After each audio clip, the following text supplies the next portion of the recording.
afternoon. My name is Veronica Carolla. I'm a mechanical and aerospace. Right here we have Veronica Trujillo, who is a double E. Megan Trujillo, a grad student, an Emmy. Another grad student, Chase Austin, who's an Emmy. And then we have Carson Anderson, who's a double E as well.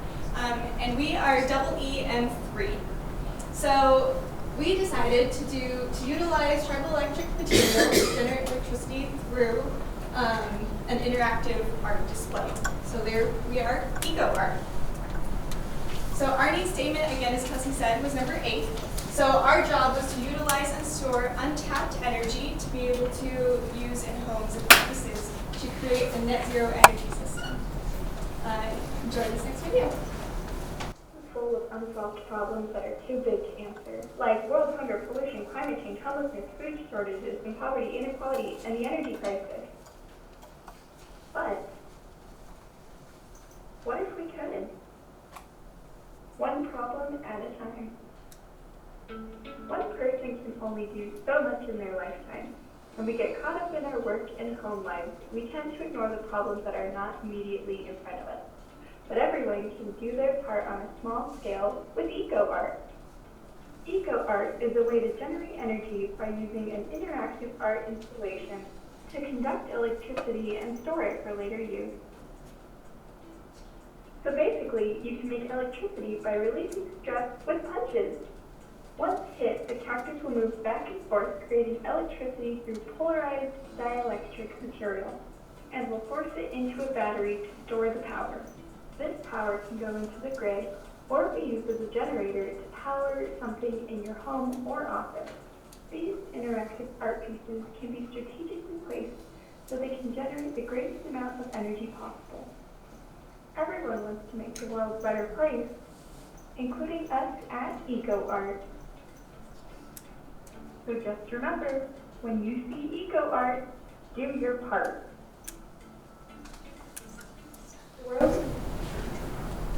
Alright, so kind of looking at that video and then looking at our needs statement as well, we came up with some design requirements for ourselves.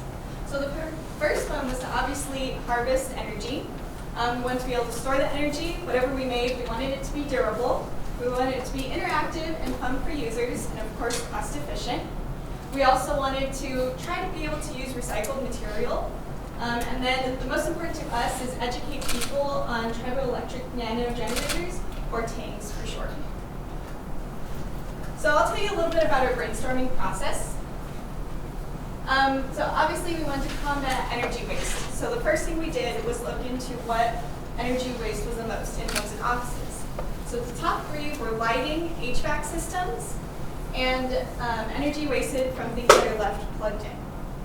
So to combat this with our system, we were trying to offset traditional carbon fuel energy and punch us towards a sustainable carbon neutral future. So one way we could do this was with passive energy generation system. A pro for this was that people would know that they're using it. A pro for this was that we would generate electricity without the user's knowledge, whether they knew or not. And a con would be people may not know that they're helping. So to do an interactive system, it would be great because people would know that they're helping and it would educate them on renewable resources. And a con would be that they would have to choose to use the device. So looking at our initial designs, the first idea was a piezoelectric floor mat with a linear generator. So it would be just a simple floor mat that you could step on, and by stepping on it, you would create electricity. Turns out that already exists. So that idea we couldn't go with. So we decided to go with the EcoArt, but we had a couple different iterations. So the first was a pulley system with a triboelectric material, and the second was a layered tube. So instead of having them rubbed together in the layered tube, there would be a ball that would bounce back and forth between the triboelectric material. All right, so we chose EcoArt. Again, we wanted this to be an interactive piece of art. We wanted to utilize our triboelectric effect, and we also wanted to be able to store the battery store the energy in a battery. Right? Person. So basically, the triboelectric effect is the generation of electric energy by static electricity caused by the friction of moving two insulative materials together. It works by using a polarized dielectric that forces charge through a circuit by, we know that like charges repel, right? So it forces, the polarization forces it through the circuit, we can generate current through that. One reason we chose this is because it uses common and inexpensive materials.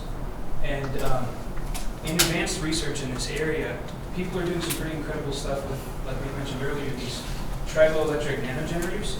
And they're essentially a really small, like you have to have really fine tuned machinery to make it, but on a nano scale, you can produce a lot of electricity through these methods. And it's pretty proven, pretty interesting. Again, why triboelectricity? For one, it's inexpensive. We even have materials here that we're able to generate some in a rudimentary way, but like we actually will demonstrate it in a second. It's a simple mechanical to electrical conversion technique. It's scalable, like I was saying. We could compact it really small. It's sustainable because we can potentially even use recycled material for it.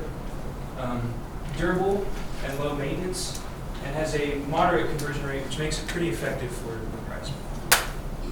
So let's talk a little bit about how your interaction with it generates electricity.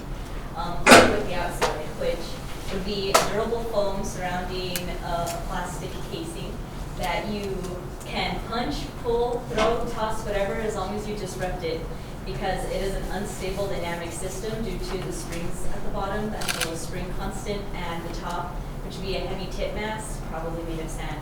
Once you disrupt it, this thing will be allowed to oscillate back and forth and take a while to return to stability. And that would allow the internal mechanism to generate electricity, which Chase is going to discuss.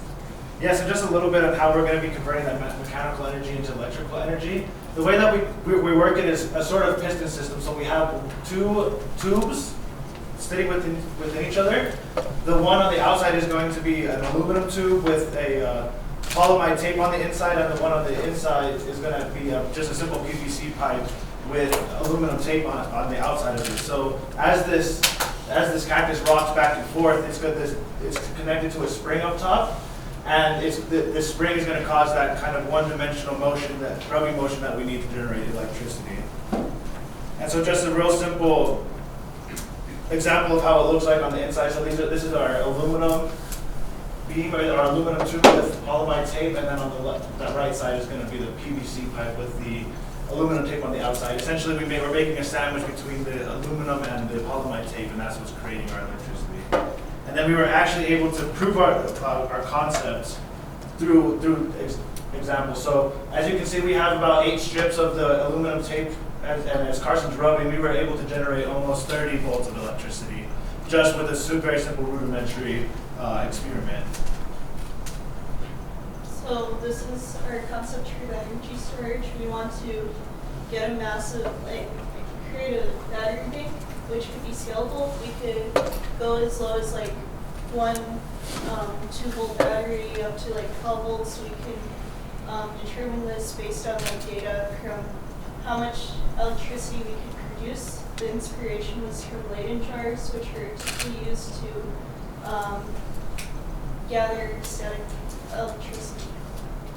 We chose this design because using triboelectrics is a novel form of energy harvesting. We wanted to capitalize on younger generations. We're drawn to aesthetically pleasing areas, so we want to capitalize on that. We want to add beauty to office lobbies, entryways, and community parks. We want to generate clean energy to offset some carbon emissions, and we believe that this would be marketable to colleges, businesses, and apartment complexes as well. So here are some rough cost estimates. This is mostly per the structure of Time? your interactive art. Alright, we do have that strict 10-minute judges just as a reminder. So we're gonna go ahead and have to stop you guys there, but that's all right. So at this point, everyone give them a big round of applause.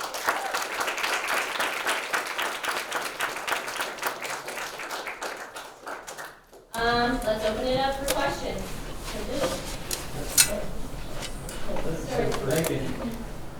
So, do you show fantastic project? It was very fantastic. But I have a next question. How do you make the trial room in order to evaluate that kind of prototype? How many trial rooms do you make or perform and all that? We made for that working prototype right there. We first made one with just 4 simple strips of paper. It probably took us genuinely about 2 hours yesterday. It was very simple to make.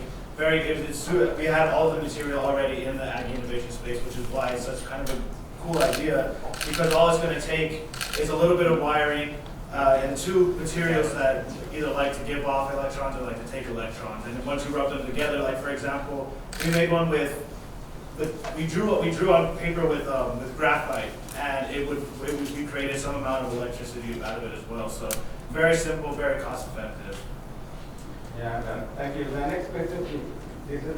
No, sorry. We're gonna start with, one for judge, and then we'll come back. Thank you. Quick question, what happens with high humidity? We haven't looked into that yet, to be honest, but if we take this farther, that'd definitely be something to look at, especially if we put it outside.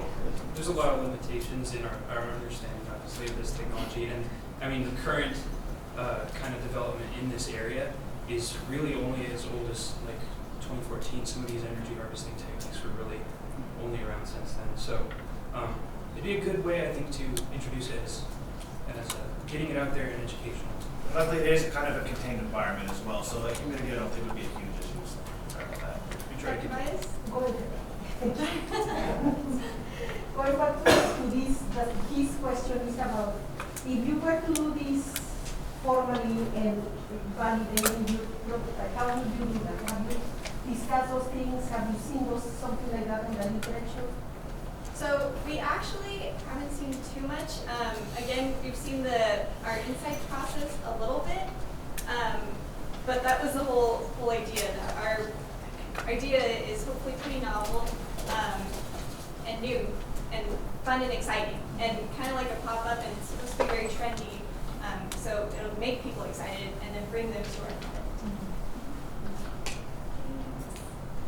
So I was wondering, so what would you power with this to make it the most exciting for people to use? That would be within the kind of in the energy profile that you're generating. Let's say you had to psych it up. Yeah, so with the way that Park or museum. we thought, What would you try to power to engage the user? well, I think a really cool idea would be, so this is the outside shell is completely replaceable, right? It doesn't really matter what's going on it, but the components inside are what really matters. So if we had it at a college campus, for example, say NMSU, we could put we could put a logo on there, like a logo mascot, and people are going to want to, kind of smack that thing around whenever they're coming, the games are, the UNM and NMSU games. And then we can use that to charge their smart devices. Every college student has a smartphone, a laptop, an iPad, a PC. And with our idea, we'd be able to help them charge those kinds of things on campus. We could also do any low emitting energy, so emergency lights, lighting in general would be pretty great for that, for this type of thing. Next question.